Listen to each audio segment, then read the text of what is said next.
सभागृहाच्या माध्यमाने पुढे घेतला आणि याच्यामध्ये राज्यात बेपत्ता होणाऱ्या महिलांच्या संख्येच्या याच्यामध्ये निश्चितपणे या संदर्भात कारवाई ही राज्य शासनाकडून होत असताना जेवढ्या बेपत्ता महिला झालेल्या आहेत त्याच्यामध्ये शोध मोहिमेमध्ये जी 2024-25च्या अनुषंगाने या 2024मध्ये ज्या अल्पवयीन मुली या शोधल्या गेल्या होत्या त्या 8,475 होत्या आणि 2025मध्ये ती संख्या वाढून 10,295 म्हणजे शोधून भेटणाऱ्या महिलांची संख्या ही वाढलेली आहे। आणि त्याच्यामुळे वेगवेगळे अभियान ते मुस्कान अभियान असेल किंवा शोध मोहीम ऑपरेशन शोध असेल किंवा पोलीस दादा या सगळ्या अभियानाच्या माध्यमाने पोलिसांच्या माध्यमाने एक चांगल्या पद्धतीची कारवाई ही निश्चितपणे सुरू आहे।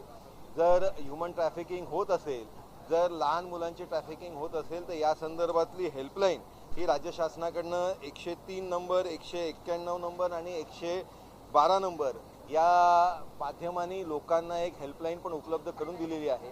आणि त्याच्यामुळे शासनाची अतिशय एक करडी नजर या सगळ्या गोष्टींवरती आहे। या संदर्भातला प्रश्न ज्यावेळेस सभागृहात मी उपस्थित केला होता याच्या संदर्भातली माहिती ही माननीय मुख्यमंत्री फडणवीस साहेब यांनी या संदर्भातली सभागृहाला अवगत केली।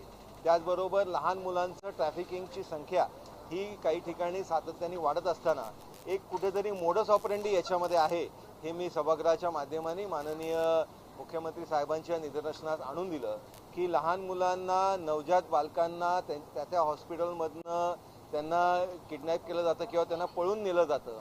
आणि त्याच्यामध्ये मुंबऱ्यामध्ये जी केस झाली होती त्याच्यामध्ये त्या मुलाला एका बाईंनी पळून नेलं आणि मी माझ्या बहिणीसाठी नेलं, बहिणीला मुलगा होत नाही म्हणून नेलं। तिथे मुंब्रा पोलीस स्टेशनचे जे PSO आहेत अजिंक्य आणि आमचे ठाणे कमिशनर आशुतोष डुमरे यांच्या एक पूर्ण अशी सगळी टीम होती यांच्या माध्यमाने ह्याच्या शोधीचा या संदर्भातली शोध लागले तो बाळ सापडला गेला।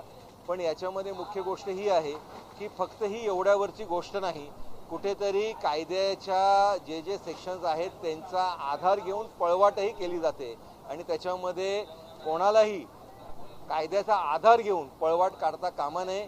ह्यूमन ट्रॅफिकिंगचा कायदा अजून कठोर व्हावा याची मागणी आम्ही राज्य शासनाकडे केली आणि त्या संदर्भातली योग्य कारवाई हे राज्य शासन करेल असं सन्माननीय मुख्यमंत्री महोदय यांनी सभागृहाला आश्वासित केलेलं आहे।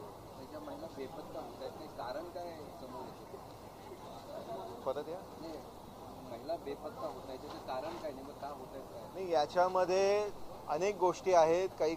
काही ठिकाणी घरगुती भांडणांचा विषय असेल, काही ठिकाणी वैयक्तिक कारणं असतील, काही ठिकाणी किडनॅपिंगचे गोष्टी आहेत।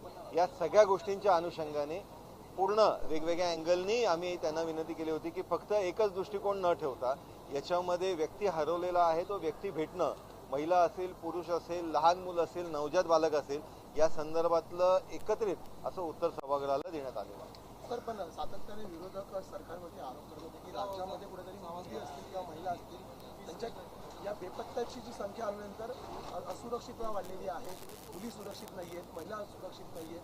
नेमकं आता ही कारणांमधून कुठेतरी विरोधक तुम्ही कशी पडताय का? कारण तुम्ही जी कारणं सांगितलेली आहेत भांडणामधून निघून गेलेले असतील किंवा इतर कारणं असतील की राज्यामध्ये महिला निश्चितपणे सुरक्षित आहेत आणि याच्यामध्ये राज्य शासनाने जे कारवाई करायला पाहिजे त्या सर्व कारवाई हे निश्चितपणे करते।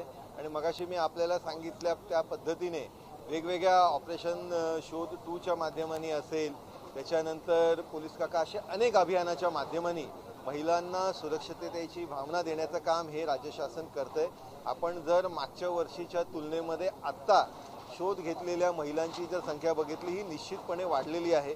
8,500 वरनं आज 10,500 पर्यंत ही संख्या गेलेली आहे आणि त्याच्यामुळे निश्चितपणे चांगल्या पद्धतीची कारवाई ही पोलीस विभागाकडूनही घेतली जाते आणि या सगळ्याचा लेखाजोखा हे गृह विभाग घेत आहे आणि त्याच्यामुळे खालीही प्रशासन या पद्धतीचं अतिशय उत्तम पद्धतीचं काम करेल असा विश्वास मला आहे। थँक्यू।